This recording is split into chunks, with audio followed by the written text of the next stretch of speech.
We are now live, Chair. Terrific, thank you.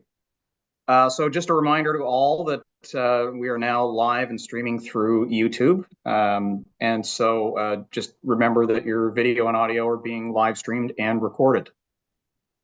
If we've got our quorum, then I will call the meeting to order, noting that it is 1:04 on December 2nd. And I will read the land acknowledgement. Halifax Regional Municipality is located in Mi'kma'ki, the ancestral and traditional lands of the Mi'kmaq people. The municipality acknowledges the peace and friendship treaties signed in this territory and recognizes that we are all treaty people. For a roll call, myself, John St. Amant, I am the chair. Just looking to ensure that we've got everybody that we're expecting to have here. So I'm looking for Joseph Allen, current vice chair. Present. Councillor David Hensby. Present. Councillor Virginia Hinch. Present. Councillor Nancy Hartling. Present. And our representatives of members of the public, Alex Handyside. Present. I'll apologize for getting your name wrong here. Ayo Alajebi.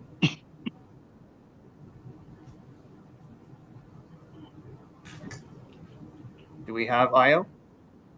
I didn't look at the list of people that are connected at the moment. Don't believe so. Okay. Darren Steves. Present. And Lara White. Present. And we have our support staff, PJ Temple. Present. Carolyn Penny. Present. And Olaumi. Hi, everyone. All right, so we've got all of our expected folks, with the exception of Alex. Let's move on to the annual Alex election. is here. It's Ayo. Oh, sorry, Ayo is missing. We are move on to the annual election of our vice chair. I will call for nominations for the vice chair of the Grants Committee. I'll self-nominate. Also move Joseph Allen. All right, we have a nomination once again for Joseph Allen. Do we have a seconder? I second. Thank you, Alex, for seconding. Are there any other nominations? I'll make a second call for any other nominations.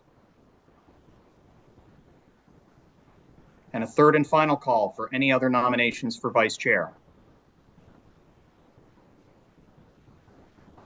Absent any other nominations, I will declare Joseph Allen once again returning as our vice chair for the Grants Committee. Thank you once again, Alex. Thank you very much. We'll move to item number 2, approval of the meeting minutes from the last meeting, September 9th, 2024. Were there any errors or omissions that were noticed in the minutes?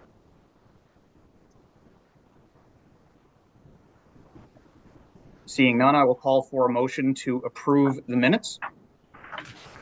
Motion. I'll second. Thank you. And I didn't catch who was the, are we recording who makes the motion and seconds the motion? Mr. Chairman, should we have the people that were present at that meeting actually move and second the meeting minutes? That's not a bad thought. Because do we have a mover that was at that meeting in September? Joseph and Darren were both there. Okay. I can move. And I'll second. So moved by Joseph. Seconded by Alex. By Darren. By Darren. Okay.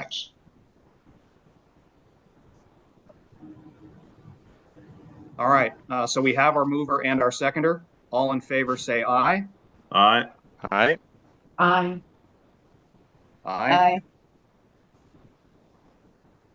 And any opposed? All right. right, with no opposition, we will say the motion has carried. And we will move on to item number 3. This is the approval of the order of business and approval of additions and deletions.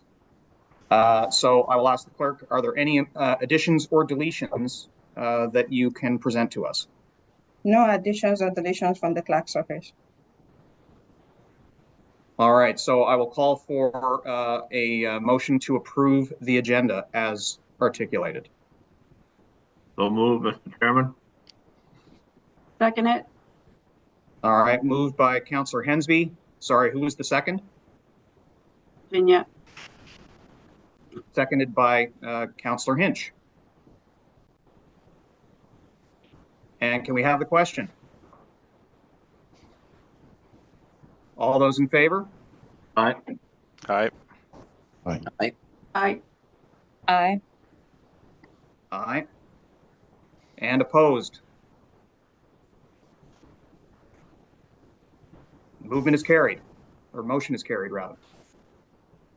Item number 4, business arising out of the minutes. There is none, so we will move on to item number 5, calling for a declaration of any conflicts of interest. Are there any committee members with conflicts of interest to declare as a result of any agenda item? I have a conflict of interest in that I'm a member of the St. Margaret Sailing Club. All right. Let's see here. So when we move on to that particular item, then we will have you turn off your camera and mute yourself as that item is being discussed, should any discussion arise from that item in the agenda. Well noted. All right, so let's move on to consideration of any deferred business. There is none. So we will move on now to item number 7, correspondence, petitions, and delegations. Do we have any correspondence? I do note that the agenda updated very recently to indicate that there has been some correspondence received. Yes, we have correspondence from the clerk's office and it was circulated for item 9.1.2. Okay. So do we, just as a matter of course, would we would just wait and address the correspondence when we get to that item in the agenda? Yes. All right, fair enough.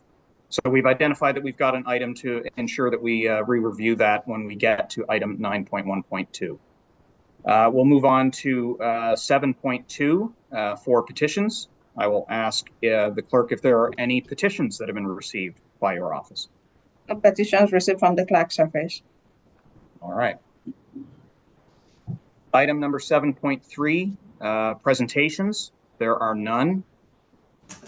Item number 8 in the agenda, information items brought forward. There are none.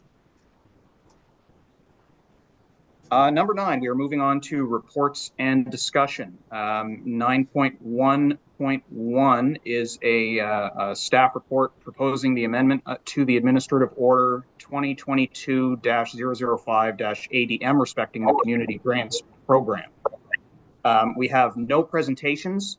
However, staff is present to be able to respond to questions on this particular proposed amendment. Now, here's where I'm going to ask for a clarification from the clerk. So are we asking for running through the speakers list to determine whether or not there are questions about the staff report as a first measure? Put the motion on the floor first. Put it on the floor. Then we'll need a mover and a seconder for the motion before we run through the speaker list. Okay. So I will ask for a motion for the staff report. I can move it. I have it in front of me. And do we have a seconder? Second. Sorry, Chair, you have to read the motion first. I need to right. read it. Yeah, you I need need to to read it read it first. first. Yes. Okay, the motion is that the Grants Committee recommend that Halifax Regional Council adopt the amendments to Administrative Order 2022-005-ADM, the Community Grants Program Administrative Order, as set out in attachment to the staff report dated October 3rd, 2024. Now we need a seconder. I'll second.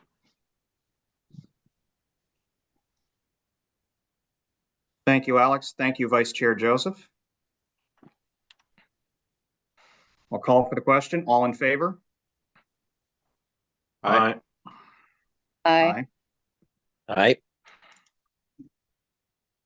And any opposed? Hearing none, motion is carried. Item number 9.1.2. Sorry, Chair, for cutting you short. Can you just run through the speaker list if any members want to make any comments regarding the motion or the item on itself? Are there any comments or questions about the motion?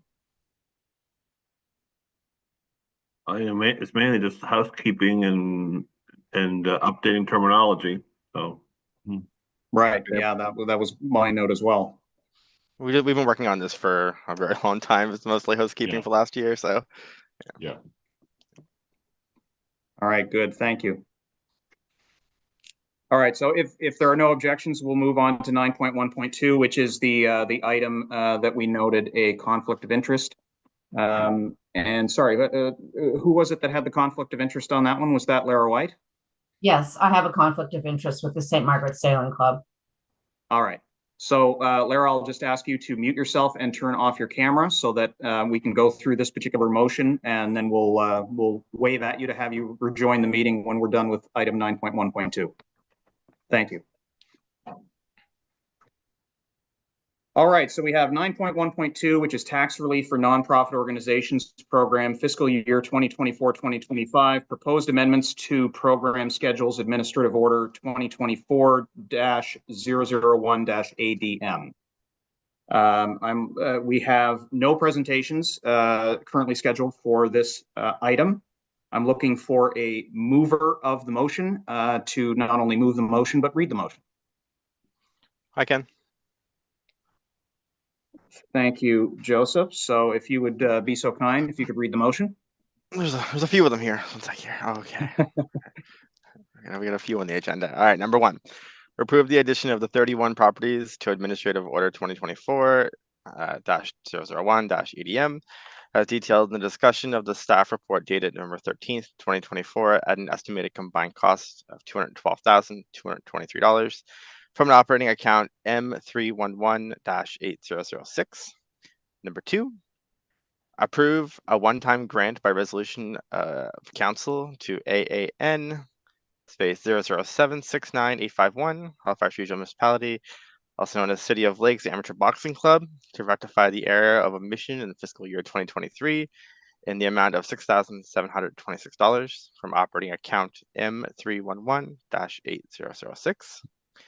Number 3, approve an operating grant up to 3 years consecutive to transition 6 organizations leasing commercial private property to be removed from the program, commencing on April 1st, 2024, at a combined cost of $125,658 from operating account M311-8006, subject to yearly budget availability.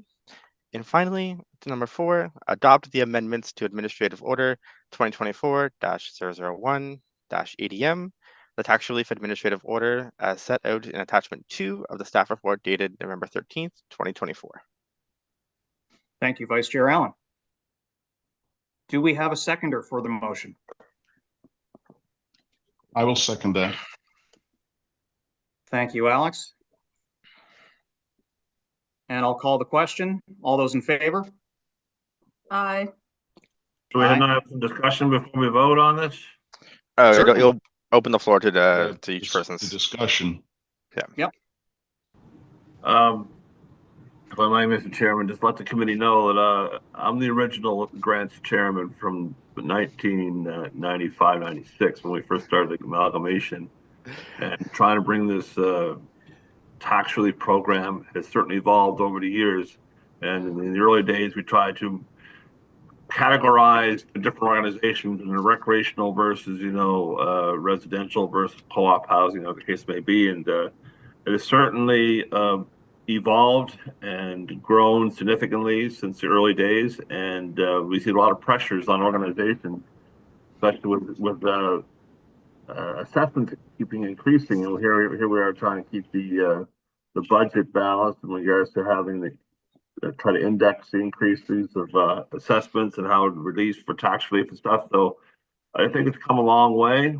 And my only question is, I anticipate this evolution and this changing of things around. How will some of our community groups and organizations be able to adjust, I guess you could say, to the pressures of the increasing assessments, and maybe changing the category of what their exemption rate would be?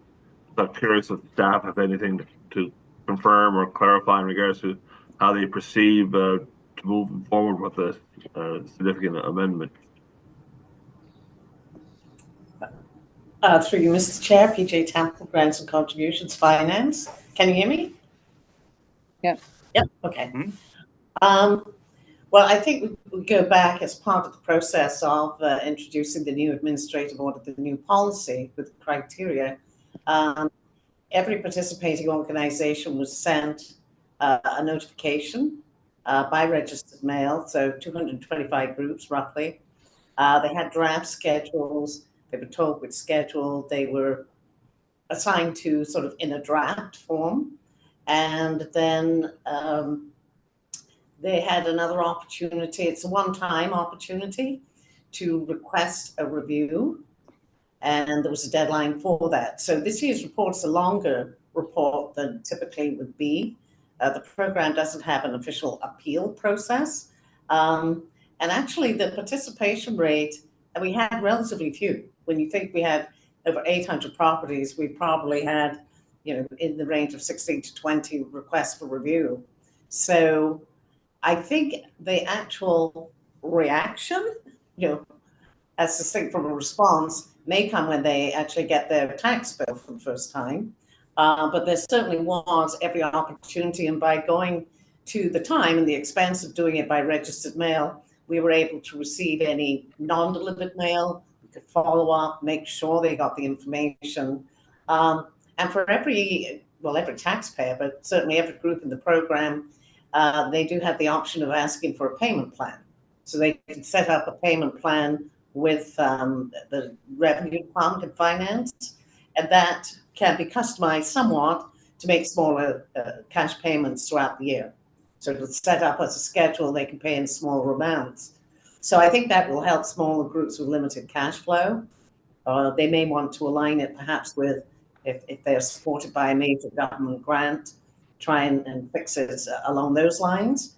So really, I think many of the groups do have the opportunity, although they're reluctant to do so, to pass some of those costs on to their participants. So they may be, program rates, service rates, pretty much budgeting adjustments, just like any other property owner would have to make and are making today. But overall, we haven't been overwhelmed at all by mail or email at this point. Again, that may come once the bills go out. But I think the biggest benefit to all of these groups, which is new and certainly adds to the cost of this program, is the fact that there's a maximum payable. Some of these properties, the assessed values are in the millions of dollars, and you have some tax bills that are in hundreds of thousands of dollars a year. So to set a maximum payable of $25,000 aids in that predictability, and that was the purpose of putting that there. It's unusual. These are core recurring annual operating grants, and typically it's the reverse. In a conventional cash grant program, you'd have a maximum amount on the value of the grant. This is actually the reverse. It's a maximum amount of the total tax payable for a group in the program. And there'll be relatively few who will reach that this year. Those are multi-million-dollar property holdings. But the assessed values are increasing significantly. And Carolyn's table Table 1 of the report shows you the expense that's driven largely by assessment values. In fact, there were 5 groups this year. Their assessment values went up. So the cost, those 5 properties alone cost the program an additional $500,000 to renew an existing tax relief. The other thing that we're finding, it's exceptional times in terms of the investment of provincial, federal, and our own money in affordable housing. I mean, in over 20 years, I've never seen somebody go out and buy a $5 million property or construct a $15 or $30 million building. So the value of the properties that we're looking at today are radically different, Councillor Hansby, than in 1996. So it's not just the number of groups, the number of properties, it's the value of those properties, and particularly in the urban core and in growth centers like Bedford West or Fall River, you know, or coastal communities, coastal properties, lakefront. Scarcity is driving the assessed value of those. So we are getting a little concerned for the new members of the committee. The tax that we don't collect from these groups is paid by other taxpayers. So you're trying to balance their gain in paying less means that other taxpayers will pay more. And although that's proportional, we can't say for sure what the impact of paying more taxes on an individual property owner level. So we are looking at the cost of this program. We're not suggesting a cut at this point, but we may have to address the overall budget costs, but that is a future decision of council.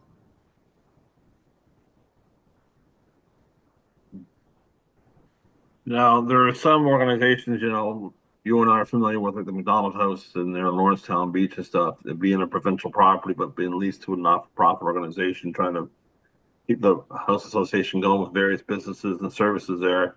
I see you looking at removing them altogether. So that means they're going to be taxable, or they're going to be, or are they going to be? I'm not sure. They'll be taxed fully because legislation doesn't allow us to give a tax rate to commerce, business, or industry, and the tenants there are small businesses. So, in fact, when I talked, and it was several years ago, it's taken us that long to get to this point. With the provincial staff person at the time, they didn't seem aware that these were actually businesses. So I think the province needs to get its arms around the use of its own property, whether it's zoned for that purpose. I'm going to assume yes, but legislation does not allow us to give tax relief to a business. And the tenants in that property, I think with maybe one small occasional user, are businesses. Now, with it being provincial property, normally they're exempt from municipal taxes, but this being subleased out to the association, I assume exempts them from that exemption from the Assessment Act. Correct, yes. And whether it's federal, provincial, or our own municipal property, it's only exempt if we own and operate it. If we enter into lease agreements or exclusive license agreements, that portion becomes taxable. And in most cases, it's a non-residential use, let's say in a community center, such as our own, or McDonald House. It's a non-residential use, so the taxes will be commercial. Could I ask a question about the ground search and rescue teams? It seems like they're being removed from the tax relief program, even though they own their own properties. Yeah. Their service and stuff. So are they going to be subsidized through a municipal grant for the taxes? I'm just kind of curious how that's going to impact their operations. Sure. That's a good news story.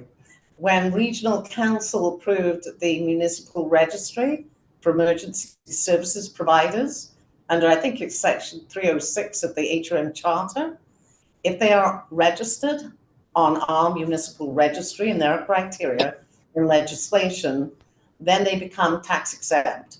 So when council passed the municipal registry of emergency services providers, and that attachment one that listed them with their registration number, Staff notified Property Valuation Services, and they amended the Assessment Act to make those four, each of which owns their own property, to be tax exempt. So there's nothing to apply for. They own the property, and as long as they own the property, they're good. They fall under the HM Charter legislation. Thank you very much. Thank you, Councillor Hansby. Are there other questions from members of the committee? Just a quick note after reading this report, I just wanted to say thank you to the staff who actually put this together. It was very well done and very well detailed. I had a lot of questions when I was reading it, but as I got down through certain parts, my questions were answered. So it was very well done in that regard. So I just want to say thank you for that. Thank you, Vice Chair Allen. I have one question, and that just pertains to the communication side of things, with the feedback and the outreach to the various organizations. Is your perception that was influenced in any way by any seasonal effect in the way that operations are run with some of the nonprofits that are supported, or was the feedback period long enough that wouldn't have been a factor? I was going to say through you, Mr. Chair, to you. I don't think the timing. Actually, I thought the timing was good. They went out early enough. The reply date was, I think, May of 2024. So by then, you know, if you're seasonal and you're summer, you're underway. If you're year-round, you're year-round. But usually for most nonprofit groups, particularly the smaller ones that are entirely volunteer, you know, they'd be up and running by the spring. So I think the timing was good. If we were sending them out today, not so good. We're heading into the holiday season, then we've got New Year. We run into weather issues about being able to call a meeting of the board. Not everybody has internet, you know, can meet virtually. So I thought the timing was ideal. It's never enough time, but sure. I think really a reasonable effort was made. And again, by sending them by registered mail, it gives the opportunity to know who did get it. If there was a wrong address, follow up, resend it. So I think we've made every effort that we could to reach everybody who's in the program. Now, it's important to know that a package went out to current participants in the program in 2023. So it would not have reached somebody who aspired to be added to the program in a future year. But at least while those aspiring applicants, there is a policy online. And once we get through this, there'll be a guidebook. So they'll have far more direction to help guide them. And there is a designated email they can reach out with case-specific questions. So, I mean, it's a very large constituency. I call it soup and nuts, you know, from the very small to the very large. Urban, rural, and everything in between. So it's a very diverse group, but we do our best to everybody got same information at the same time in the same format, general, and then we can do case-specific questions as they arise. Right. Okay. Thank you. I appreciate that. Are there any other questions for staff on the staff report? Yes, Mr. Chairman. Could I ask regards to what communication strategy is going to be utilized to once it gets to council and debated at council and approved by council? What type of communication strategy we're going to have to alert everyone about this reformatted, reorganized grants relief program? Through you, Mr. Chair, everybody will receive a communication, an individual communication. It'll confirm which schedule they're on. They can link back into reading the report, or heaven forbid ask for a copy of the report, but I think few would read it, it's so large. And that includes those that were declined and the reason why they were declined, anybody deferred. The individual request for review will all get an individual response. This is why. So they get a notification that way. And those who are added to the program new, if you will, this year, they'll get notification that they have to submit the annual confirmation form. So for members of the committee who are new, this is a program, these awards are typically annual awards. They have to be approved annually by regional council. But if you're in the program, then you are required to submit what we call an annual confirmation form. It's not a whole new application. It's a one-page form. It's a checklist. And basically the purpose of that is to confirm, are they still the owner of the property? Has there been any change in occupancy or programming, any leasing, any business occupancy, and so forth. So it's very straightforward, but it is key. It was something in the redesign that we did away with a whole new application, and that created fear amongst participants because they felt by having to reapply, there was a chance of them being declined. So that caused all kinds of chaos and thousands of sheets of paper coming in. So the one-page form is much more efficient, and I think it's taken away a lot of that fear, but it is required. And if they don't have that form in by January 31st, there is a penalty to reduce their level of tax relief, but there's a cap up to $5,000. So I would suggest maybe a reminder under the community notices agenda of council to remind everybody of that requirement. So they have to January 31st, they can email them in, pretty straightforward. And if they're having any trouble filling out the form, again, there's a designated email, happy to assist. But it's very important that they do follow that rule. It's preferable to a complete reevaluation, but it is incentivizing compliance with the policy.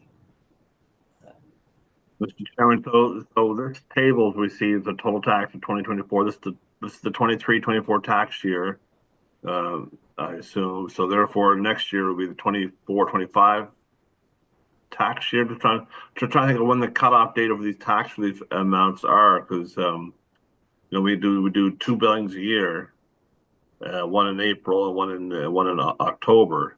The only question is these community group organizations. Do they wait till the second billing to get to know what their final amount's going to be? I'm just kind of curious how that is handled regards to timing wise.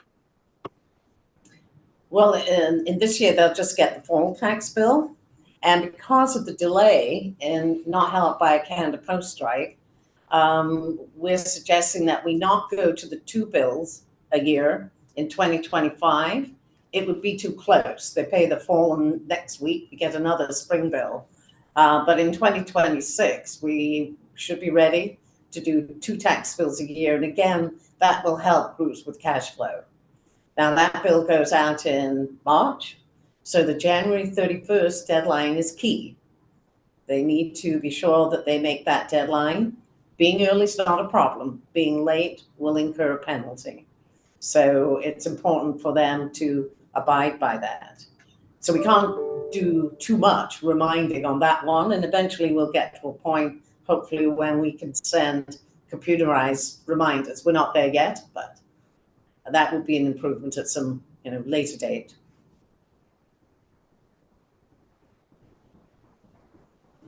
All good, Councillor Hensby? I have a related question popped into my mind at that moment. So the notification side of things, in this case, is the means of notification independent of the means of feedback that was received? I mean, everything went out by registered mail last time around in order to solicit feedback. Is the means of notification of change something similar that we are able to then, we essentially have an audit trail to be able to say they have most definitely received their notification? Because as you note, there are some seasonal components to achieving the maximum reach that we are after. And so the timing of the feedback solicitation was well in line with when those organizations would be getting into swing. But that, if we were to ask for feedback in the fall, it might have been more difficult to reach them. So if we are going to then notify of a change in the fall or into the winter, What assurances do we have that that notification in itself won't go unnoticed unless we find other means to draw attention to it? There was a mail out through you, Chair. There was a notification sent out to all the participants in the current program explaining and apologizing for the delay in the billing for this fall bill. And with that went a confirmation form. So everybody in the program, and then there'll be a confirmation form go with the final tax bill as well. Right. But ultimately, there's a limit. I mean, groups are going to have to self-manage. All of them will tell you how important this tax relief is. And quite frankly, to me, it's thousands of dollars a year for many of these groups. I think it needs to be a priority. Right. There's too many of them for us to manage their eligibility, but we need to give them the tools to help them manage their own eligibility. Right. And I suspect if you got penalized once, it would probably be only once. You know, it's unfortunate, but it would be no different from a homeowner paying interest on a late payment, right? Right. You do it once, you get dinged, you know to look for that the next time. So we're anticipating that the demand for relief is going to be sufficient to draw their attention to looking for the notification of any change that's coming from this. Yes, and I think for some groups, I mean, we've been getting emails or phone calls, PJ, we don't have our tax bill yet. I mean, that's what you want to hear. They were used to getting it in October, they're in a rhythm. So once you've been in the program, you should get conversant. And I think as a board, that's where you have to assign a responsibility to your treasurer, the chair, if you have staff. But it is a board responsibility. This is key, just as maintaining your registration as a charity or a nonprofit. These are key, that is important to you. And really, when I look at a confirmation form of one page, that's very little work compared to a conventional grant application, which can be quite onerous, right, if you're looking for thousands of dollars a year. So all we can do is encourage. There's a web page, there's a form on the web page if you lost it. But we really can't do much with, well, Sandra's on vacation when Norman's got a cold, or we've lost the key to the post office box. So, you know, or I forgot, or somebody picked it up, they didn't tell me. That's in the weeds, and that's beyond us. We have to go at this level, consistent for everybody, same message, same format, same time. And then if somebody's struggling and they need help filling it out, you know, staff are happy to help, but we can't fill it out for you. Right. And for those that apply for or request the equal billing option that you mentioned, so you know they'll still receive their semi-annual bill for tax, but it would then be up to them to contact HRM to make arrangements to make those smaller payments that still collectively add up to those payments. They wouldn't receive you know 6 bills in place of the one every 6 months kind of thing. No. No, just and any homeowner can do that too. Any property owner can make that request, and they talk to collection staff. And collection staff, you know, they're not just rubber stamping. They're trying to say, well, I'm not going to set an amount you can't afford, otherwise you're going to default. So there's a little negotiation in there in terms of the amount and the frequency, but it can't be weekly either. It has to be cost effective. But yeah, so yeah, that's one option I would encourage, and particularly for those who are struggling to pay, it's a way of avoiding incurring any interest charges on late payments. Right? If it's an automatic withdrawal, it doesn't matter if Sandra's got a cold and Norman's on vacation. It comes out of the bank, it's paid, there's no interest. So, right. Kind of like mortgage or rent. You know, this is a core recurring operating cost, and even a group who's in the program, there's no exemption from tax sale proceedings, which is worst case scenario, and everybody tries to do what they can to avoid that, but it's worth it. Thank you. Mr. Chairman, I just want to find a little civic address error on page 105 on Appendix 1. Under the Kuma Holdings, you have civic address of 18 Paris Lane. Yeah, That should probably read 18 Wilfred Jackson Way. Paris Lane is the housing project in behind number 2 Donald Secure Way for a little cul-de-sac with 8 affordable units on it.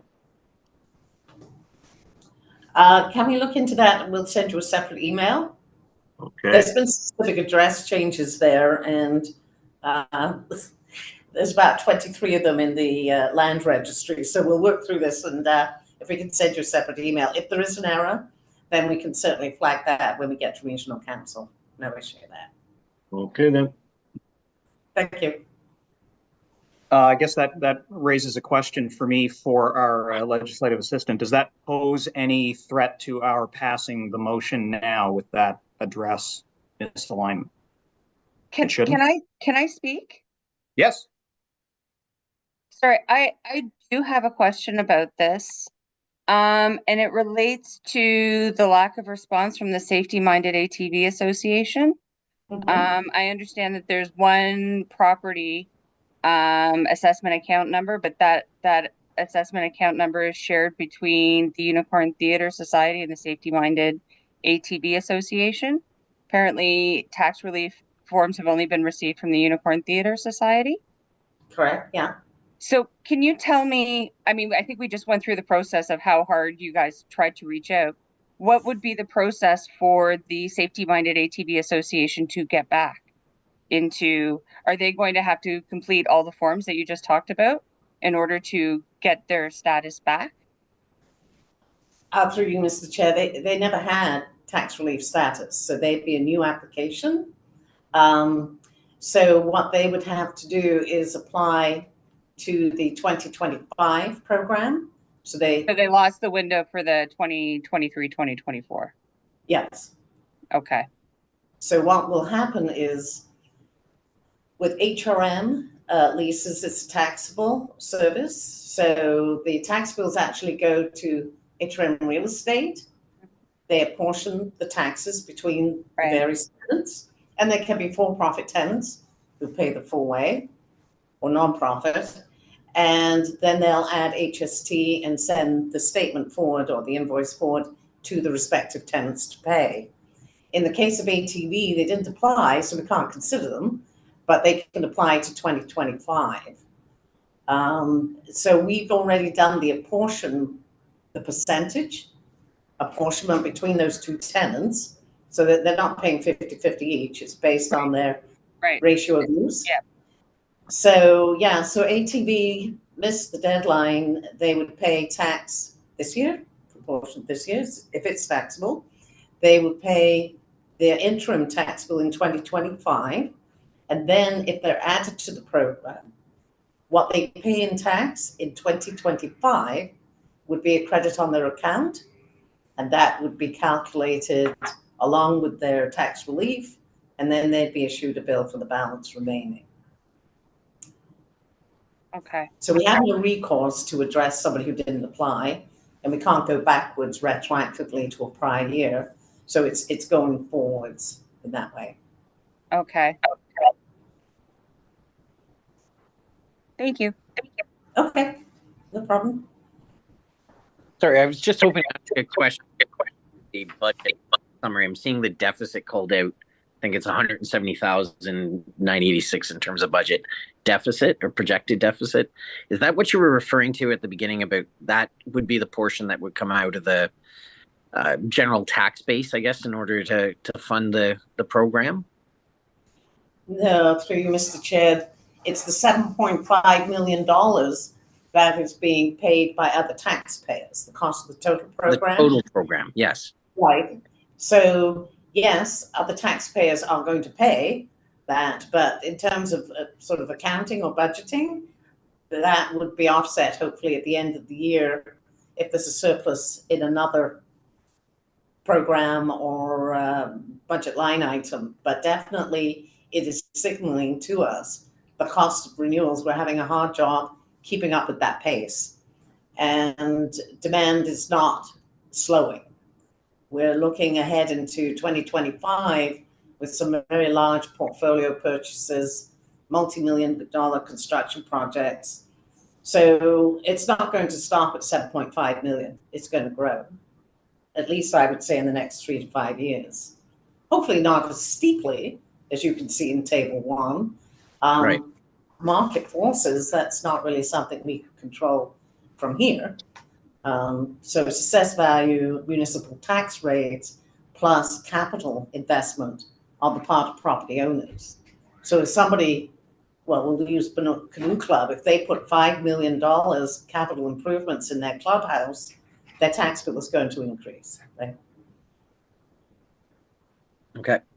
The 170, just, and this might just be from my personal understanding, that 170,986, is that the delta from the original projection? That's what we're calling out? That's okay. Yeah. You're nodding. Thank you. Okay. Thank you very much. Mr. Chair, if there's no other questions from committee, could we address the correspondence? We do have a response for the committee members from the Dragon Boat Association. Yes, please. Okay. So in some ways, Councillor Hartling, this is similar to Unicorn Theatre and the ATV Club. Right. 2 tenants, 1 building. So for every property, 1 property, there's a corresponding 1 assessment account number. So whether there's 1 tenant or 4 tenants, that tax applies to the tenancy. The portion of this particular building that remains tax exempt are the public washrooms. That's the part that HRM owns and operates. Yay for us. The other 2 parts are leased. So those are exclusive care and control, and those 2 leases comprise the commercial taxable assessment. In policy, pardon me, 1 property can only be on 1 schedule. So you can't have 1 property like Sackville Heights, which will be coming in 2025, with 3 or 4 tenants on 3 or 4 different schedules, right? So in this case, 1 property can only be on 1 schedule. And in this case, because there's 2 tenants, we use ratio of use. And the Dragon Boat assessment proportional share is significantly smaller than the foundation, the fundraising foundation. So we go based on the, if you will, the majority of use. So they are in Schedule E. We can't split and say, well, Dragon Boat's on C and Kiwanis is on E. That's how it comes to be on E. Now, there are other cases where if, let's say, the Kiwanis Club was a shelter for homeless people and they're a registered charity, they might be on A at a higher level of exemption, and Dragon Boat would have got the benefit of a higher tax relief than they would otherwise get. But we have to be consistent in how we apply this. Now, in the case of the ATV Club and Unicorn Theatre, it's pure luck that both of those would conform to the criteria for Schedule C. So when ATV applies, even though they're proportionally greater occupancy in terms of square footage and the percentage of the bill, it's not going to change the schedule. Okay? So I would suggest to the Dragon Boat that we have followed policy. We can't put bits of properties on different schedules. And in terms of the actual cost to them, I think they have sufficient in terms of services and membership and so forth. They do have the opportunity to pass some of that along to their program users, or they could ask for a payment plan. But I would suggest for both the Kiwanis and the Dragon Boat, this is a corrective action. Both of those groups have been on municipal land and not in error been taxed before. So this is new. So they might be dealing with the sticker shock of a tax bill. But we have followed policy and it's practical. We can't do bits and pieces all over. So that would be my written response to the group, should you wish staff to reply in writing to the association. I think it may be preferable to make clear to them, this is how and this is why. It does seem like a formal response would be appropriate, outlining the specific reasons behind it as you've articulated. And within that correspondence, we can alert them to the payment plan option, should they need one. Right. Okay. Mr. Chairman, if I may, also on Schedule C on page 76, Okuma Holdings, you have them listed as 18 Paris Lane, Westfall. That's also a civic address correction required there. Again, Councillor Hensby, we're going to go through what's on the assessment roll, because that's where the tax bill will go. And when we met with Okuma in person at the site, they actually gave us the correction to the spelling of that address. So, well, PJ, Paris Lane is 8 affordable housing units, right. all tenants. Okuma Holdings offices are in none of those facilities. It's a Wilfred Jackson Way, not Paris Lane. I just want to clarify. Someone put down the wrong address. Okay.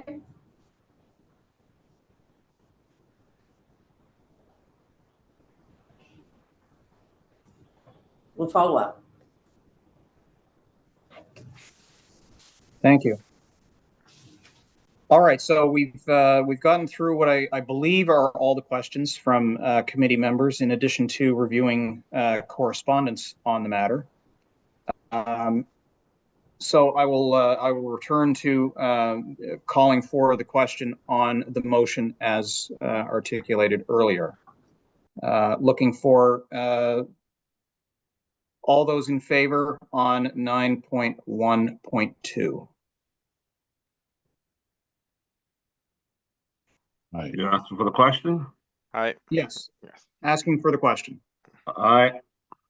Aye. Aye. Aye. Any opposed? Hearing none, the motion carries. And we've concluded the item for which Lara White had a conflict. So if we could message her to have her rejoin the meeting for item 9.1.3.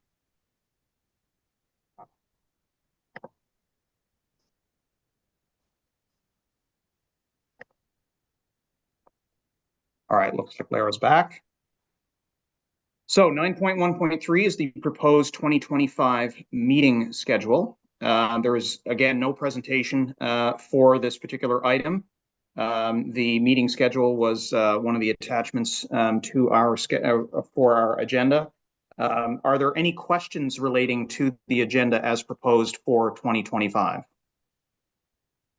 I have a question. In regards to the agenda for 2025, there are typically a few high-ticket items that usually involve more in-depth conversation. I can't remember what months they fall on, and maybe Peter could help elaborate on those. I can't remember, but they usually involve pretty in-depth conversation in regards to where the funding's going and what organizations and other community questions that come up.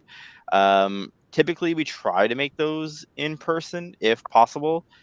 This year in 2024, we were not available to do so, but it would be of benefit to our new committee members and, of course, our old ones as well, to maybe perhaps some of those more complex meetings in person. But that's just my my thought. I'm not sure how we are when it comes to hybrid or not. I know it's been a long time coming, but it's just a thought. I would assume that the May and June meetings are probably the most in-depth discussions right after the budget approval and trying to figure out the grant allocations. So I assume those would be the most taxing dates, I assume. I would say May through to July. That's where you get the bulk of the grants. We should be on track for tax. next year. And then once you're into August, early September, you know, you're dealing with some very heavy duty vacation times, and the groups themselves are busy actually delivering programs and services. So that would be the crux of our crunch time. Yeah. May through July would be the bulk. Right. And so would we consider putting in into the schedule then in person if possible, or hybrid if possible, as opposed to entirely virtual? Also, the schedule says no meeting in July, so the question is, do we put an asterisk on that as well? Right.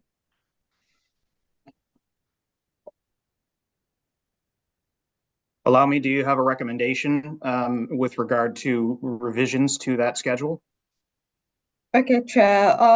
First, there is no capacity for hybrid meeting for now. So it's either with the virtual or in person. And during the noted months stated by PJ, that's the months of May through July, during the agenda review meeting, we can note that, and the discretion is at your table to grant that request. So all right, fair enough. we'll just note it during that period of months that the committee proposed an in-person meeting. Recognizing that there's a lot of people as a part of this committee, are there, and I'm sure not everyone knows their specific schedule, but in broad terms, is there anyone as a part of this committee for whom an in-person meeting is simply not possible right out of the gate? And my question to you, Mr. Chairman, would our in-person meeting, if we have one, would that be held at the Harbour East Community Council chambers in Dartmouth, or would it be at City Hall? That I don't have preference one way or the other. Sorry, Mr. Chair, that would be at the discretion of the chair during agenda setting review, but also based on availability of the meeting space. And do we have enough seating capacity for a full committee meeting at the Harbour East Marine Drive Community Council? We have space for 11 seats around the horseshoe, but we could extend it with the table as well to complement the entire committee. Okay, thank you.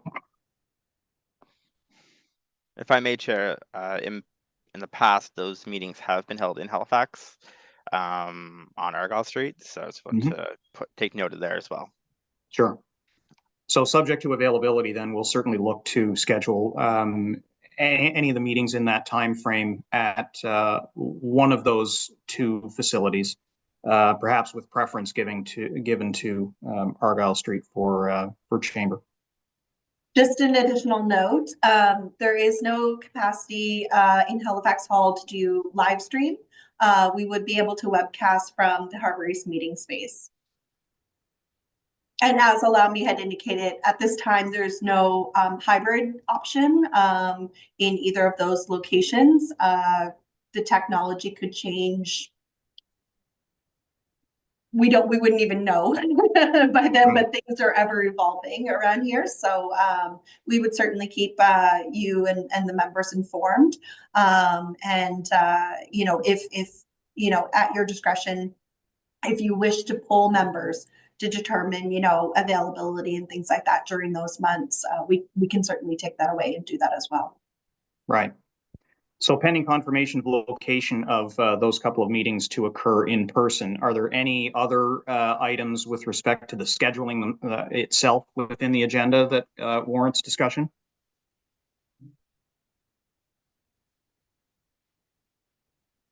Not hearing any objections to the way that it's presented as far as the specific schedule is concerned. So can I have a mover for the proposed meeting schedule?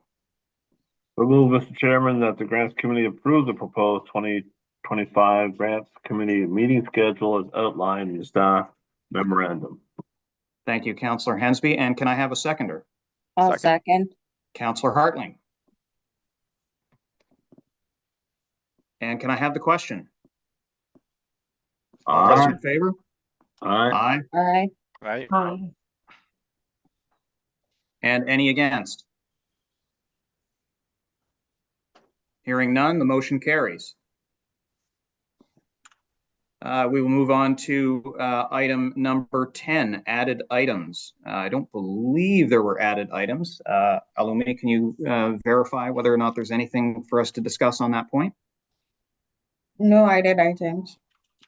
Thank you very much. We will move on to item number 11, the date for our next meeting, scheduled currently for January 22nd, 2025. And can I have a motion for adjournment? Motion. Thank you, Vice Chair Allen. And we will consider this meeting for the Grants Committee closed at 2:04 p.m., exactly an hour after we started. Thank you, everyone. Have a good Right. day. Thank you. Happy holidays, everyone. Happy Yeah, happy holidays. holidays. Happy holidays, everyone. Take care.